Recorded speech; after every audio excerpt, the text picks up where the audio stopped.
اللهم صل على سيدنا ومولانا محمد. اللهم صل على سيدنا ومولانا محمد.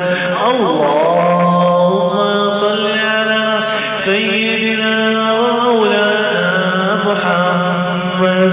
اللهم صل على سيدنا ومولانا محمد.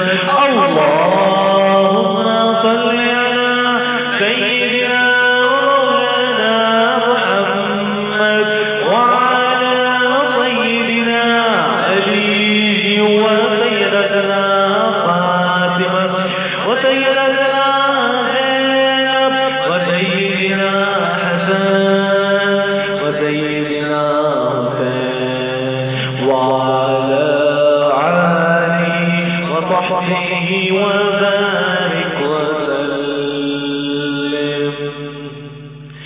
اللهم صل على سيدنا ومولانا محمد.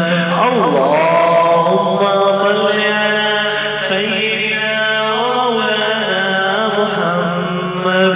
اللهم صل على سيدنا ومولانا محمد وعلى سيدنا علي وسيدتنا فاطمة وسيدتنا زينب وسيدنا حسن وسيدنا حسين وعلى آله وصحبه وبارك وسلم.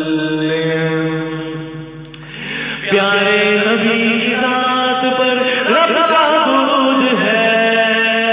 پیارے نبی کی ذات پر رب کا درود ہے. تیرے عالم جہاں سب کا درود ہے. اللهم صل على سيدنا ومولانا محمد وعلى سيدنا علي وسيدتنا فاطمة وسيدتنا زينب وسيدنا حسن وسيدنا حسين وعلى آله وصحبه وبارك وسلم. پیارے نبی کی ذات پر رب کا درود ہے. پیارے نبی کی ذات پر رب کا درود ہے. سرکار دو جہاں پر سب کا درود ہے. اللهم صل على سيدنا ومولانا محمد. اللهم صل على سيدنا ومولانا محمد وعلى سيدنا علي وسيدتنا فاطمة وسيدتنا زينب وسيدنا حسن وسيدنا حسين وعلى آله وصحبه وبارك وسلم. اللہ کے شیر حیدر کرار پر درود. اللہ کے شیر حیدر کرار پر درود. حضرت حسن حسین کردار پر درود. اللهم صل على سيدنا ومولانا محمد. اللهم صل على سيدنا ومولانا محمد. اللهم صل على سيدنا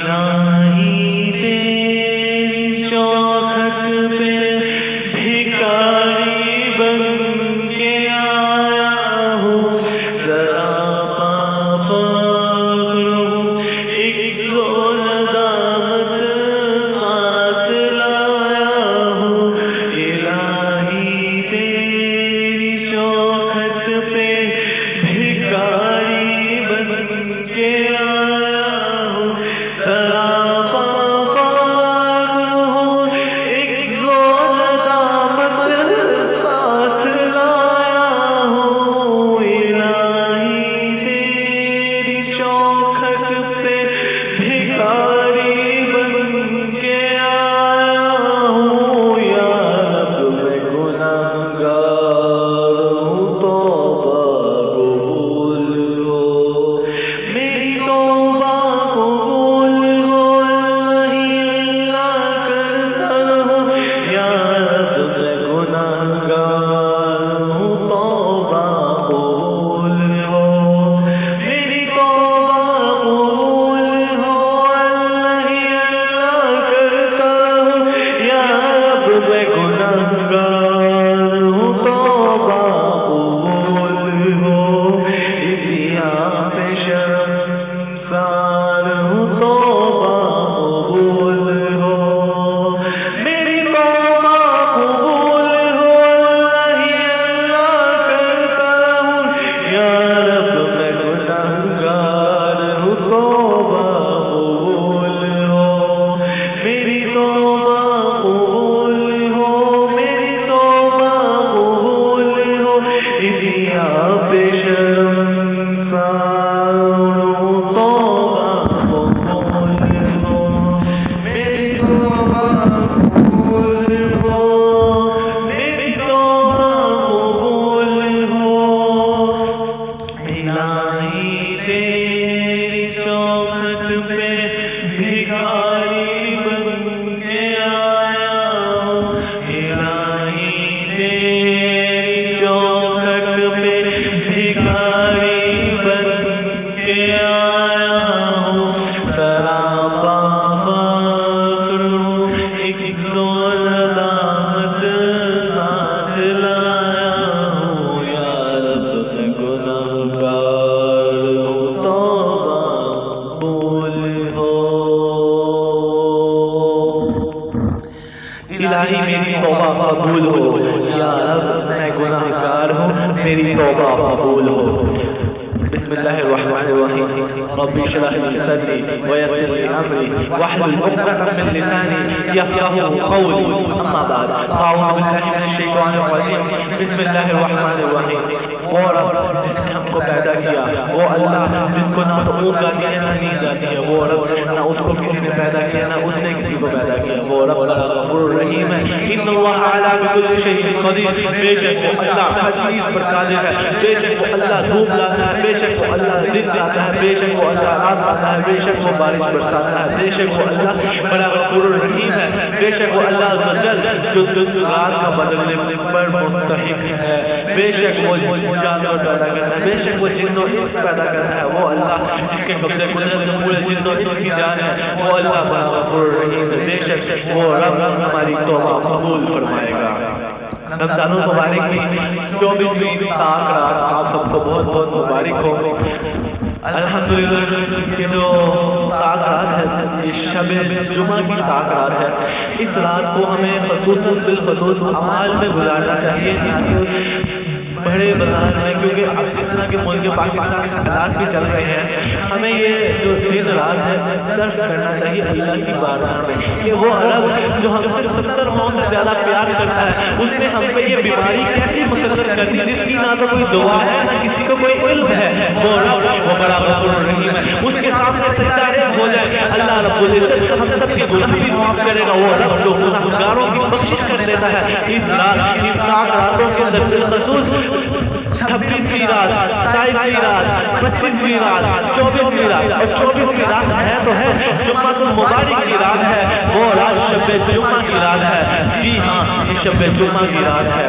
اللہ پاک سے دعا ہے کہ اللہ پاک اس شب جمعہ کی برکت سے اس بیماری کو ہم سے اٹھا لے، اس بیماری کو ہم سے اٹھا لے، یا رب ہم یہ بوجھ نہیں برداشت کر سکتے، اس بیماری کو ہم سے دور کر دے یا رب، ہم گناہگار بندے ہیں، ہمیں اتنی بڑی سزا مت دے کہ ہم لوگ اپنے آپ میں شرمسار ہو جائیں، یا رب ہمارے گناہوں کو معاف فرما، ہم سے اس بیماری کو دور کر، یا رب تو بڑا غفور رحیم ہے، الہی تیری چوکھٹ پہ بھکاری بن کے آیا ہوں، یا رب ہماری توبہ قبول فرما، یا رب ہماری توبہ قبول فرما۔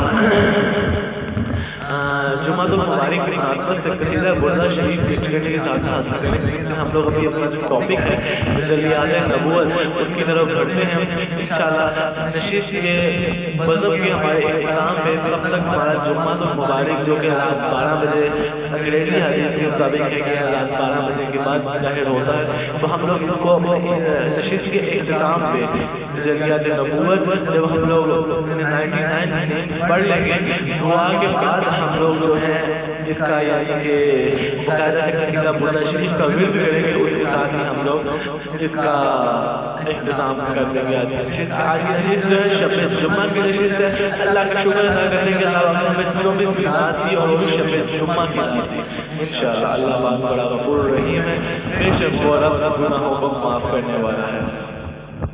حمد باری تعالیٰ سے اپنی بزم کا آغاز کریں، بس چند اشعار۔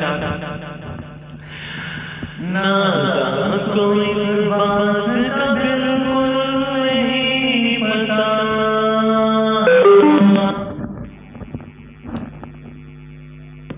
The Bluetooth device is ready to pair. ناگاہ کو اس بات کا بالکل نہیں پتا، وتعز من تشاء وتذل من تشاء۔ ناگاہ کو اس بات کا بالکل نہیں پتا، وتعز من تشاء وتذل من تشاء۔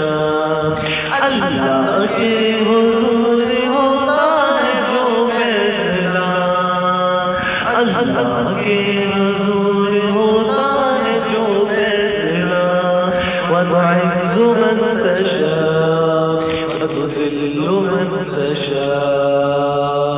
جھوٹی نوازشات کی بارش فضول ہے، جھوٹی نوازشات کی بارش فضول ہے، مجھ کو ذلیل کرنے کی سازش فضول ہے، مجھ کو ذلیل کرنے کی سازش فضول ہے۔ میرا قدم قدم پہ مددگار ہے خدا، وتعز من تشاء وتذل من تشاء۔ ناگاہ کو اس بات کا بالکل نہیں پتا، وتعز من تشاء وتذل من تشاء۔ ناگاہ کو اس بات کا بالکل نہیں پتا،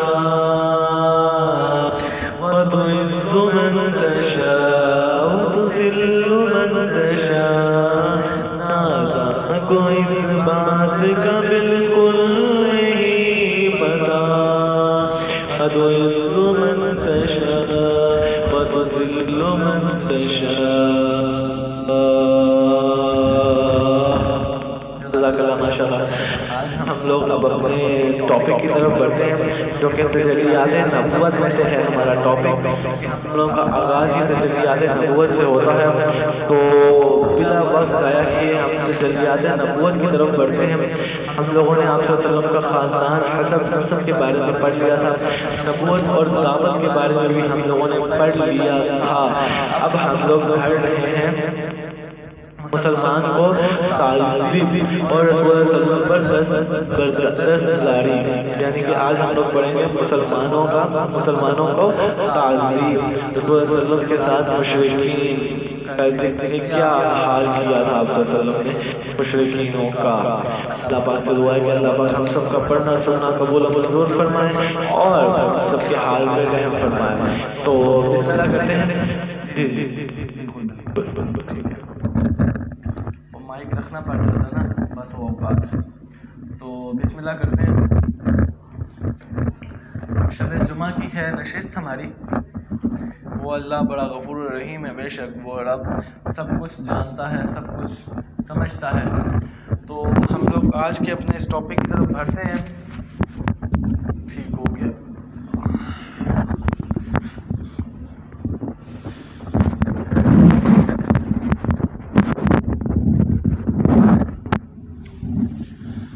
بسم اللہ الرحمن الرحیم. مسلمانوں کو تعذیب. اس منصوبے کے تحت مسلمانوں کو ایسی تکلیفیں دی گئیں کہ اس کے تصور سے رونگٹے کھڑے ہو جاتے اور دل شک ہو جاتا. مثلا حضرت بلال بن رباح رضی اللہ تعالیٰ عنہ امامہ بن خلف کے غلام تھے.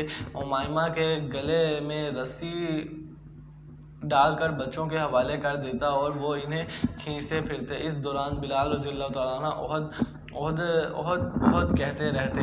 اس کے علاوہ امامہ اور پھر ان کو دوپہر کی چلچلاتی دھوپ میں لے جا کر جلتی ریت پر پتھر پر ڈال کر سینے پر بھاری پتھر رکھوا دیتا. پھر کہتا یا تو محمد کے ساتھ کفر کر اور لاتعزی کو پوجا کر یا اسی حالت میں پڑا مر جا. بلال کہتے ہیں کہ احد اس روز حضرت ابوبکر رضی اللہ تعالیٰ عنہ گزرے اور اسی طرح کی اذیت دی جا رہی تھی تو انہیں خرید کر اللہ کے لیے آزاد کر دیا. عامر بن فہیرہ رضی اللہ تعالیٰ عنہ کو اس قدر مارا جاتا اور اذیت دی جاتی کہ ان کے عقل جاتی رہتی اور انہیں کچھ سمجھ نہ آتا وہ کیا کر رہے ہیں. ابو فاقیہ رضی اللہ تعالیٰ عنہ جن کا نام افلاح تھا اور جو قبیلہ آزاد کے رہنے والے اور قبیلہ بنو عبید الدار کے غلام تھے. ان کے پاؤں میں لوہے کی بیڑیاں پہنا کر دوپہر کی چلچلاتی دھوپ میں نکالتے اور کپڑے اتار کر جلتی ریت یا پتھر پر لٹا دیتے اور اوپر سے اتنا بھاری پتھر رکھ دیتے کہ ہل نہ سکیں اور اتنی دیر تک اسی حالت میں چھوڑ رکھتے کہ عقل کھو جاتی. انہیں مسلسل اسی طرح اذیتیں دی جاتی رہیں یہاں تک کہ دوسری ہجرت حبشہ میں وہ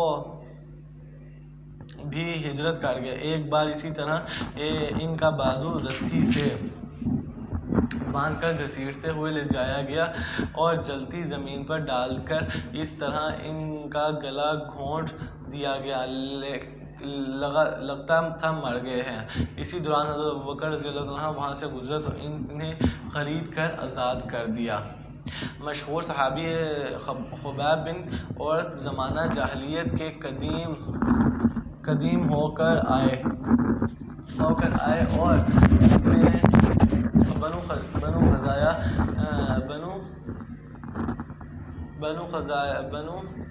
بنو خزایا کی ایک عورت ام عمار بن سبا نے خرید لیا تھا. یہ لوہار تھے. جب مسلمان ہوئے تو ان کی مالکن لوہے کا جلتا ہوا ٹکڑا لے کر آتی پھر پیٹھ پر ڈال دیتی تاکہ محمد صلی اللہ علیہ وسلم کے ساتھ کفر کرے. محمد ان کا ایمان کچھ اور ہی بڑھ جاتا. انہی مشرکین بھی سزا دیتے. کبھی گردن مروڑتے، کبھی بال نوچتے اور کئی بار تو جلتے ہوئے کوئلوں پر ڈال دیا جنہیں ان کی پیٹھ کی چربی ہی انہیں بچایا. حضرت زنیرہ بروزن صدیقہ رضی اللہ تعالیٰ عنہ ایک رومی لونڈی تھیں. وہ مسلمان ہوئیں تو انہیں اللہ کی راہ میں اس قدر تکلیفیں دی گئیں کہ وہ اندھی ہو گئیں. اس پر ان سے کہا گیا کہ تمہیں لات و عزیٰ کی مار پڑ گئی ہے. انہوں نے کہا کہ نہیں واللہ انہوں نے میرا کچھ نہیں بگاڑا، یہ تو اللہ کی طرف سے ہے اور اگر وہ چاہے تو اسے دور کر سکتا ہے. دوسرے دن صبح ہوئی تو واقعی اللہ نے اس کی بصارت سن لی.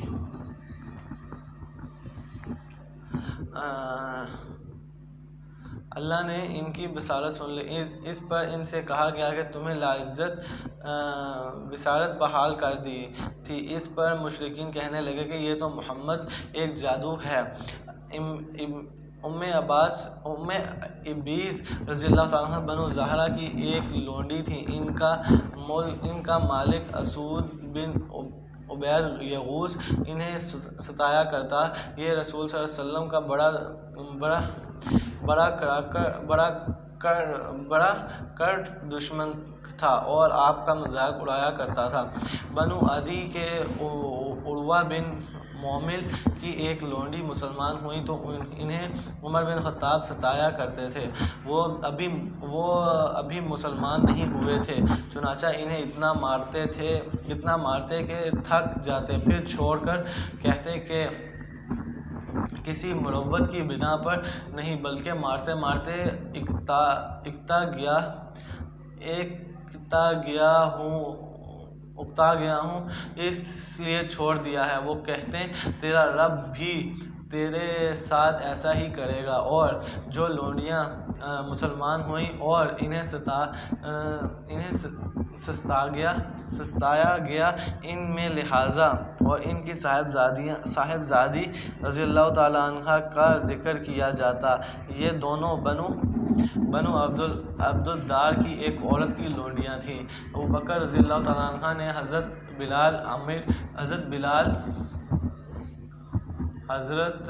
بلال عامر بن فہیرہ اور ابوبکر فاقیہ رضی اللہ تعالیٰ عنہ کی طرح سب لونڈیوں کو بھی خرید کر آزاد کر دیا۔ اس پر ان کے والد ابو فحاقہ نے بطور عتاب کہا، میں دیکھتا ہوں کہ تم کمزور گردنیں آزاد کر رہے ہو۔ اگر طاقتور مردوں کو آزاد کرتے ہو تو تمہارا بچاؤ بھی کر سکتے تھے۔ ابوبکر رضی اللہ عنہ نے فرمایا کہ میں اللہ کی رضا چاہتا ہوں۔ اس پر اللہ تعالیٰ نے ان کی طرف اور ان کے دشمنوں کی مذمت میں قرآن اتارا فرمایا، فَأَنذَرْتُكُمْ نَارًا تَلَظَّىٰ لَا يَصْلَاهَا إِلَّا الْأَشْقَى الَّذِي كَذَّبَ وَتَوَلَّىٰ وَسُيُجَنَّبُهَا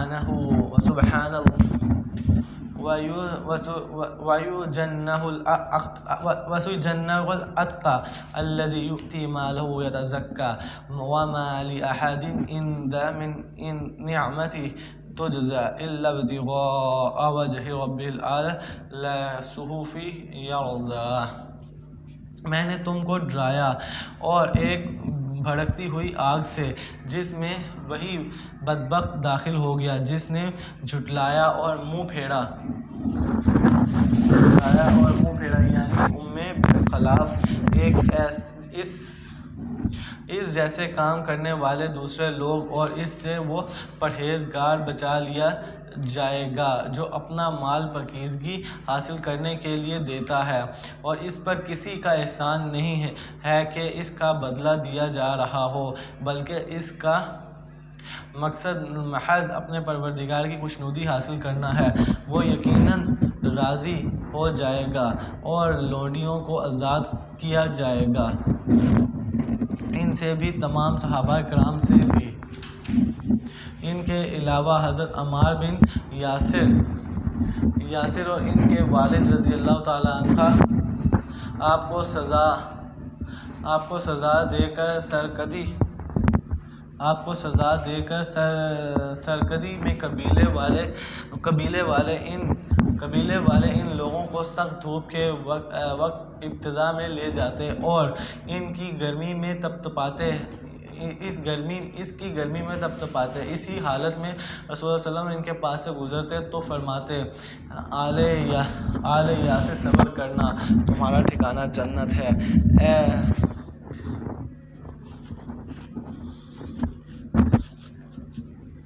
اے اللہ آل یاسر کو بخش دے، اسی طرح عذاب سہتے سہتے یاسر اس دنیا سے چل بسے۔ قبیلہ مزاج کی ایک شاخ میں عیس سے تعلق رکھتے تھے۔ ان